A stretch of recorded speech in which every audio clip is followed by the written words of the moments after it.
My name is Elias, and I'm a medium. Right now I'm standing in the Huntington Botanical Gardens in Los Angeles, surrounded by orchids and tropical plants. And I'm about to surprise a man who desperately needs to hear from his mother one last time. David, Chun doesn't know I'm here. His executive assistant, Michelle, contacted me 6 weeks ago.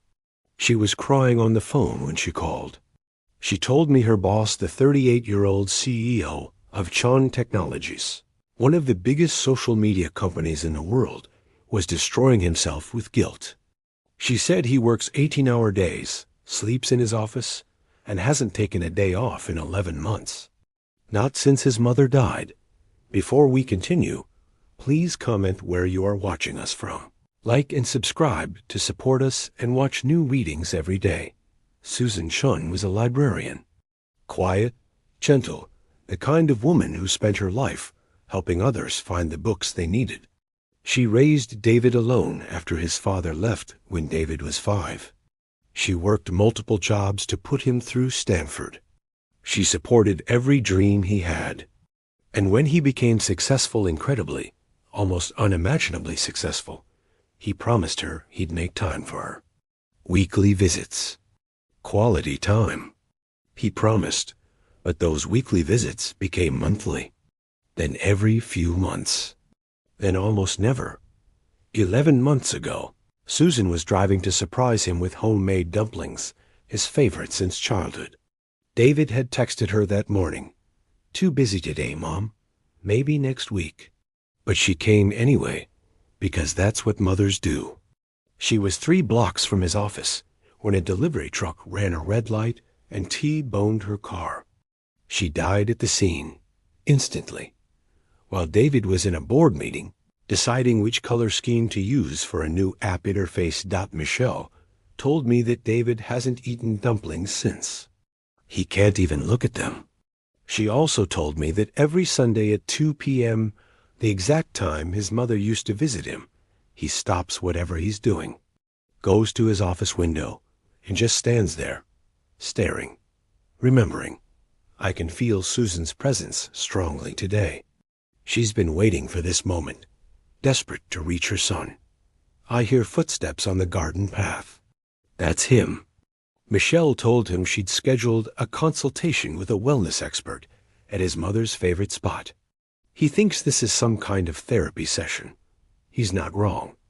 A man in an expensive navy suit rounds the corner. Even in this casual setting, he looks like a CEO. Perfect posture, designer sunglasses, the kind of watch that costs more than most people's cars. But when he gets closer, I see the exhaustion in his face, the shadows under his eyes, the way his shoulders carry weight that has nothing to do with business. "Are you the wellness consultant?" he asks, his voice flat, guarded. Michelle said, "David?" I interrupt gently. "My name is Elias. I'm not a wellness consultant. I'm a medium." He stops walking, stares at me. "A medium? Like, you talk to dead people?" "I connect people with their departed loved ones. And your mother is here right now. She asked me to come." David's face goes through several emotions at once: confusion, anger, hope, fear. His hand unconsciously goes to his chest, touching something under his dress shirt. "Wait," he says slowly. Are you Elias? Like Elias the medium? I've seen your videos." Michelle watches them. "That's me. And I'm here because your mother has been trying so hard to reach you. For 11 months, she's been with you, trying to tell you something. But you haven't been able to hear her through all the guilt you're carrying." "My mother," he whispers, and his voice cracks. Just those 2 words, and I can hear the ocean of grief behind them. "Yes, Susan. And she has so much she wants to tell you." David looks around the garden as if seeing it for the first time. "She loved this place. We used to come here when I was a kid. She'd pack sandwiches and we'd spend hours here. Before I got too busy. Before I forgot what mattered. She remembers those days. She's showing them to me right now. And she wants you to know that she never stopped loving you. Not for a single moment. David's composure finally breaks. His shoulders start shaking, and he covers his face with his hands. I killed her. I told her I was too busy, and she died trying to see me anyway. It's my fault she's dead. That's exactly what she needs to talk to you about. Are you ready to hear what she has to say? He looks up at me with red eyes and nods. I've been ready for 11 months. We find a bench under a canopy of flowering vines, the same bench, I sense, where David used to sit with his mother as a child. He sits down heavily, like the weight of the world is pressing on him. Okay, I begin. Let me explain how this works. Your mother's spirit is going to communicate with me through images, feelings, words, and sometimes physical sensations. I'll translate what she's showing me, and you tell me if it makes sense. The validations I give you will be specific things only you and she would know. That's how you'll know this is real. Does that make sense? Yes, David says quietly. Elias, I have to tell you, I don't know if I can handle this. What if she's angry with me? What if she blames me? I can already feel her energy, David, and I can tell you right now, there's no anger here. None. What I'm feeling from her is pure, unconditional love and concern. She's worried about you. He nods, gripping his hands together tightly. I close my eyes for a moment, tuning in to Susan's presence. It's gentle, warm, like sunlight through leaves. And then I hear a name that makes me smile. Who is my David? I ask, opening my eyes. David gasps audibly, his hand flying to his mouth. Oh my God, that's what she called me. Not just David, always my David, like it was my full name. She did that my whole life. She's saying it right now. She's saying, tell my David I'm here. Tell him I never left. Tears stream down David's face. She's really here? My mom is really here? She is. And she's showing me something very specific. I'm seeing a piece of jewelry. Green stone. A bracelet. It meant something to her, and now you have it. Where is it? David's trembling hand reaches into his suit jacket. From an inner pocket, he pulls out a delicate jade bracelet. This was hers. My grandmother gave it to her, and she wore it every single day of her life. When they gave me her belongings from the accident, this was still on her wrist. I keep it in my office, in my desk drawer. I take it out sometimes when I'm alone, and I just ... hold it. It's the closest I can get to holding her hand again. She knows, David. She sees you do that. And every single time you hold that bracelet, she's right there with you, wishing she could hold your hand back. He clutches the bracelet to his chest, sobbing. There's something else, I continue. I'm hearing her voice. A voicemail. You have a voicemail from her, don't you? The last one she ever left you. David nods, pulling out his phone with shaking hands. Yes, the morning she died. She called me while I was in a meeting. I didn't answer. She left a voicemail. I didn't listen to it until after the police called me. After she was already gone. What did she say? He presses play, and we hear Susan's voice, gentle, warm, with a hint of sadness. Hi, honey, it's Mom. I know you're busy. You're always busy these days. But I was thinking about you, and I made your favorite dumplings. I know you said you're too busy today, but I thought maybe I could just drop them off real quick. You don't even have to stop working. I miss you, sweetheart. I miss my David. Call me back when you can. I love you so much. The voicemail ends. David is crying so hard he can barely breathe. I never called her back, he chokes out. That was the last time I heard her voice while she was alive, and I didn't even answer. I didn't call back. 2 hours later, She was dead. She knows you are working. She knows you are building something. And David, she wants you to understand something very important about those dumplings. What? She wasn't bringing them because you asked. She was bringing them because making them made her feel close to you. Cooking your favorite food was her way of loving you when she couldn't be with you. It was never a burden to her. It was joy. David looks at me through his tears. I can't eat dumplings anymore, Elias. Every time I see them, I think about her bringing them to me and dying on the way. I've removed them from every menu in every restaurant I go to. I can't even look at them. She knows that too. And that breaks her heart, because she doesn't want her love to become your prison. There's something else your mother is showing me, I continue. Something about time. A specific time. 2 p.m. on Sundays. That time means something to you, doesn't it? David's eyes widen. How do you know about that? Because she's there with you? Every single Sunday at 2 p.m. She sees you stop whatever you're doing and go to your office window. She sees you just stand there, looking out. That was her visiting time, wasn't it? Yes, David whispers. For years, she'd come to my office every Sunday at 2 p.m. She'd bring lunch, or just coffee, and we'd sit together for an hour. It was our tradition. And then I got busier, and the visits became less frequent. But she still tried. She'd still show up at 2 p.m., hoping I'd have time. And most Sundays, I'd tell her I couldn't. I had meetings, calls, work to do. I'd see her face fall, but she'd just smile and say, "That's okay, honey."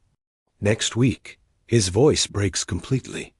Now every Sunday at 2 p.m., I stop everything and I stand at that window, and I imagine her walking up to my building. I imagine what it would be like if I could have just one more Sunday with her. Just one more hour. She's telling me she'd give anything for that too. But David, she wants you to know something important. Those Sundays when you turned her away, she wasn't angry. She was never angry with you. How could she not be? I chose board meetings over my own mother because she understood ambition. She understood drive. She's the one who taught you to dream big, to work hard, to build something meaningful. She's showing me memories of you as a little boy, telling her about your ideas, your plans. And she'd listen for hours, encouraging every dream. She created the man you became, and she was proud of that man, even when he didn't have time for her. David shakes his head. That doesn't make sense. How could she be proud of someone who abandoned her? You didn't abandon her. You were living the life she'd sacrificed everything to give you. That was her gift to you, David. Your success was her success. I pause, feeling a shift in Susan's energy. Something heavier is coming now. I start to feel pressure in my chest, a tightness. David, I need to talk about what happened that day. The accident. Your mother is showing me, and I'm starting to feel physical sensations. David tenses, fear flooding his eyes. What are you feeling? Impact. Sudden, violent impact. From the side. She didn't see it coming, did she? No, David says, his voice barely audible. The police report said the truck ran the red light. She had no time to react. The driver was texting. Didn't even see her. She was 3 blocks from my office. 3 blocks. And you were in a meeting. A board meeting. About user interface design. Choosing between 2 shades of blue for a button. That's what I was doing when my mother died. Debating colors. I feel the weight of his guilt. Crushing and relentless. What time was the accident? 2:47 p.m. The police called me at 3:15. I was still in the meeting. I saw my phone ringing, saw it was a number I didn't recognize, and I sent it to voicemail.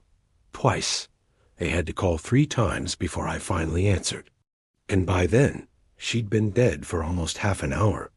Where did they take her? UC LA Medical Center. But there was nothing they could do. She was pronounced dead at the scene. By the time I got there, she was already in the morgue. I never got to say goodbye. Never got to tell her I was sorry. Never got to hold her hand one last time. His whole body is shaking now. Elias, the last thing I said to my mother was too busy today. Those were my last words to her. And the last thing she did on this earth was try to bring me food because she loved me. Because she missed me. And I couldn't even be bothered to see her. That's the guilt you've been carrying for 11 months. Yes, and it's killing me. I can't sleep. I can't eat. I work constantly because if I stop, all I can think about is that moment. That text message. Too busy today, Mom. 4 words that killed her. David, your mother is here right now, and she needs you to hear something very important about that day. About those words? About what really happened. Your mother is showing me exactly what happened that day, I say gently, from her perspective. And David, what she's showing me is very different from what you've been telling yourself for 11 months. What do you mean? When she got your text, too busy today, Mom, she wasn't hurt. She wasn't disappointed. She smiled. David looks at me in disbelief. That's impossible. I rejected her. Again. No. She smiled because she thought, that's my David, working so hard, building his dream. She was in her kitchen, the dumplings already made and packed. And she made a decision in that moment. She decided she was going to bring them anyway, not because she was ignoring your wishes, but because she knew you weren't eating properly. She knew you were working yourself to exhaustion. This wasn't about her needing to see you, David. This was about her taking care of you the only way she knew how. Tears poured down David's face. But I told her not to come, and she respected that. She wasn't planning to interrupt your day. She was going to leave the dumplings with your receptionist, maybe leave a little note. Eat something, honey. I love you. That was her plan. A quick drop-off. No pressure. No guilt. Just a mother making sure her son was fed. She was 3 blocks away when it happened. Yes. And David, your mother wants you to understand something crucial. That truck driver he was texting. He'd been texting for the previous 2 miles. He ran 3 red lights before he hit your mother's car. The police report confirmed this. If your mother hadn't been in that intersection at that exact moment, he would have hit someone else. A school bus was at the next light. Do you understand what I'm saying? David's eyes widen. Oh my God. Your mother's car being in that intersection at that exact moment may have saved a bus full of children. The impact forced the truck off course. It crashed into a light pole instead of continuing through the next intersection. I never knew that. The police never told me that, because they were focused on the accident involving your mother. But she's showing me now. She's showing me that school bus, those children going home safely to their families.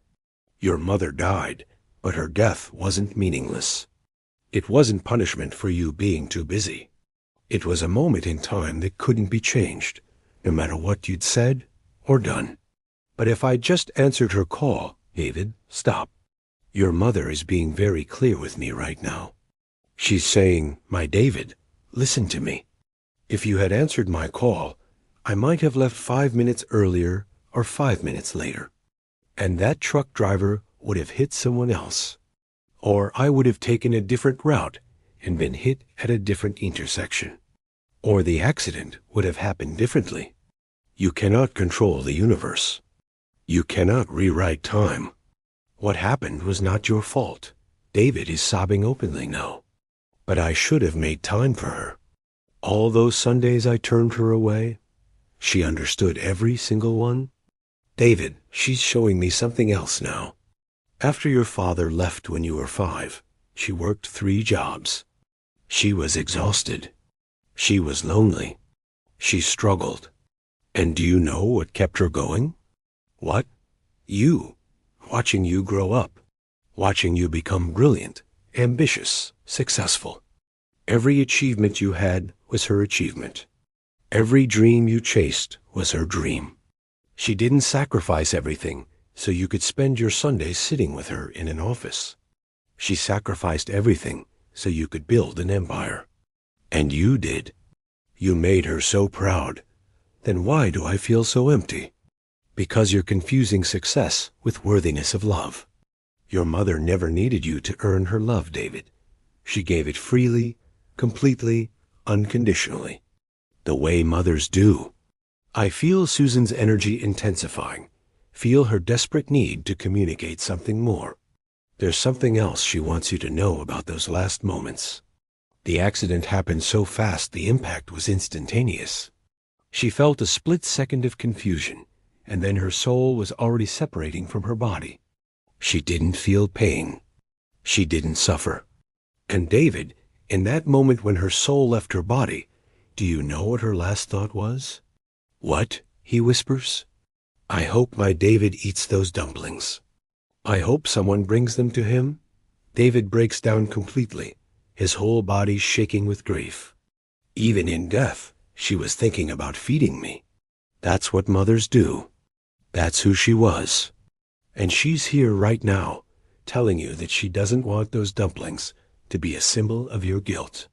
She wants them to be a symbol of her love. David, your mother is telling me something very clearly right now. I say, leaning forward. She's saying, my David, you did not kill me. A distracted driver killed me. A moment in time killed me. Like you? You gave me every reason to live. You gave me purpose. You gave me joy. You gave me pride. Every single day of your life, you are my greatest gift. David wipes his eyes, listening intently. She's also showing me that she didn't die alone. I know that's what you think, that she died alone and afraid. But she wants you to know that the moment her soul left her body, she felt no fear. Only peace. And she wasn't alone. She's showing me people who were there to meet her. Her mother, your grandmother. Other family members who'd passed before. They were right there, welcoming her. Really? David's voice is full of desperate hope. Really? And in the days after her death, she was with you constantly. She was there when you identified her body at the morgue. She was trying to comfort you, but you couldn't feel her through the shock and grief. I remember that day. I felt so cold, so numb. She was there. And David, she wants you to know about something specific you've been doing. Something you think no one knows about. David tenses. What? Every Sunday, you go to her grave. At sunrise. Before anyone else is there. And you bring 2 cups of coffee. One for you, one for her. And you sit on the bench near her headstone. And you talk to her about your week. David's jaw drops. How do you know that? I've never told anyone. Not even Michelle. Because your mother is there every single Sunday. She meets you there. She listens to everything you say. And David, she wants you to know that those Sunday morning visits mean everything to her. You haven't abandoned her. You're still showing up. Just in a different way. But I'm talking to a gravestone. She's not really there. She is there. Not her body, her spirit. And she hears every word. When you tell her about business challenges, about decisions you're struggling with, about how much you miss her, she hears all of it. And she's so proud of how you're handling the company, even while grieving. David breaks into a small smile through his tears. I always bring her favorite coffee. Vanilla latte with extra foam. Even though I know she can't drink it. She knows. And it touches her heart that you remember. David, she's also showing me something else. Something you keep in your office that you look at when you're alone. The bracelet. You already mentioned that. No. Something else. Photos. You have photos of her, but you keep them in a drawer. Not displayed. Why? David looks down, ashamed, because every time I look at them, I feel the guilt. I feel like I failed her. So I keep them hidden. But late at night, when I'm alone in my office, I take them out and I look at them and I just apologize to her. Over and over. She sees you do that, and it breaks her heart because you're apologizing for something that doesn't need forgiveness. She's telling me right now, stop apologizing. Start remembering the joy. Those photos should be on your desk where you can see them every day and smile, not hidden away like shame. Suddenly, I see goosebumps rise on David's arms. He notices too, rubbing them in surprise. Did you just get goosebumps? I ask double quotes, yes. All over. It just happened suddenly. That's your mother. That's her soul moving right through you. That's her way of saying, everything Elias is telling you is true. I'm here, my David. I'm really here. David stares at his arms in wonder, then looks around the garden as if trying to see her. Mom? He whispers into the air. Are you really here? I feel Susan's presence intensify even more. She's nodding. She's saying yes. And she wants you to know something about the future, David. Something coming up in your life. What? You're planning something. A tribute. Something in her name. It's not public yet. You haven't told anyone. But she knows. David's eyes widen. Oh my God, yes. I'm building a library. A public library in downtown L.A. in her name. The Susan Shun Memorial Library. Construction starts next month. How could you possibly know that? Because she's showing me. And David, she wants you to know that this is exactly the kind of legacy she hoped for. Not a monument to guilt, but a gift to the community. A place where people can find books, knowledge, hope, just like she did for so many people throughout her career. There's something else your mother wants to talk about, I continue. Something about your future. She's showing me a woman. Someone close to you. Someone who cares about you deeply. David shifts uncomfortably. Michelle, my assistant. She's more than just your assistant, isn't she? You have feelings for her. Ah, yes. We've worked together for 8 years. She's brilliant, kind, patient with me, even when I'm impossible. After my mother died, Michelle was the one who held everything together. She kept the company running while I was falling apart. And somewhere along the way, I realized I'd fallen in love with her. But you haven't told her. No, because I don't deserve happiness. Not after what I did. My mother died because of me, so how can I move forward? How can I fall in love, build a life, be happy, when she'll never have another day? Your mother is answering that question right now, David. She's saying, that's exactly why you need to be happy. I gave my life so you could live yours. Don't waste it. Don't turn my death into your prison sentence. Honor me by living fully, by loving deeply, by letting yourself be happy. Tears stream down David's face. But it feels wrong. It feels like betrayal. She's showing me something. A memory. You were about 10 years old. You came home from school, crying because you'd lost a soccer game. And your mother sat you down and said something to you. She said, my David, life is going to knock you down sometimes. But you don't honor the game by staying down. You honor it by getting back up and playing again. Do you remember that? David's mouth opens in shock. Yes, I remember that exactly. How do you know that?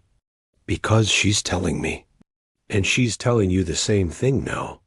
You've been knocked down by grief. But you don't honor her by staying down. You honor her by getting back up. By telling Michelle how you feel. By eating dumplings again. By putting her photos on your desk. By living. David nods slowly, processing this. She really wants me to be happy? More than anything in the world. She's also telling me something about your work habits. You're working yourself to death, David. 18-hour days. Sleeping in the office. She's worried about you. Work is all I have. If I stop working, I have to think about her. About what I've lost. But you haven't lost her. She's right here. And she's telling me that the library you're building in her name is beautiful. But the real memorial she wants is for you to have balance in your life. She wants you to take Sundays off. She wants you to have dinner with friends.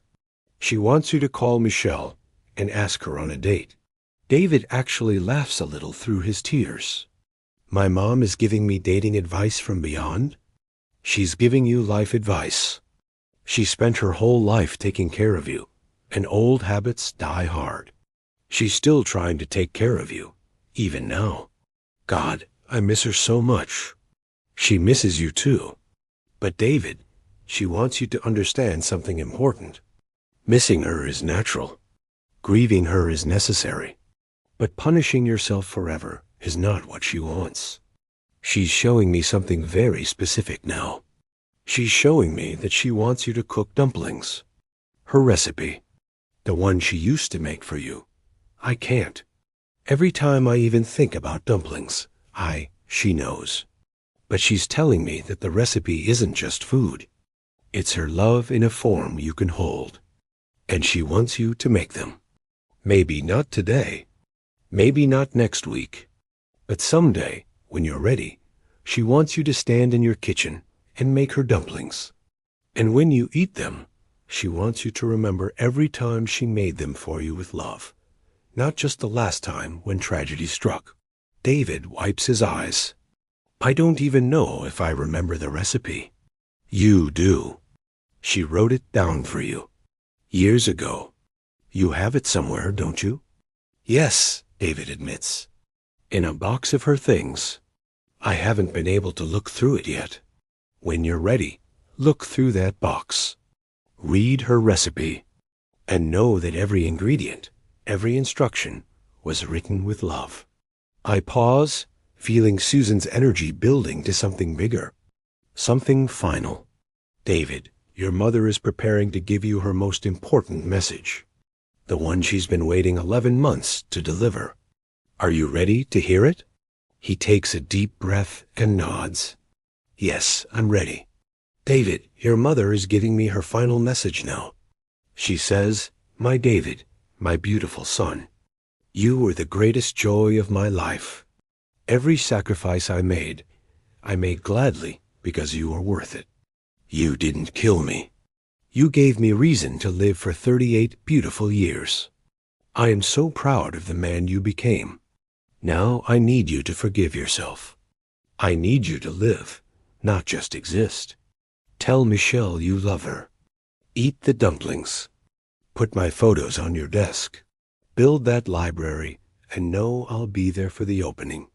And every Sunday at 2 p.m., don't stand at that window in guilt. Stand there in gratitude. I love you. I'm always with you. 2 coffees forever.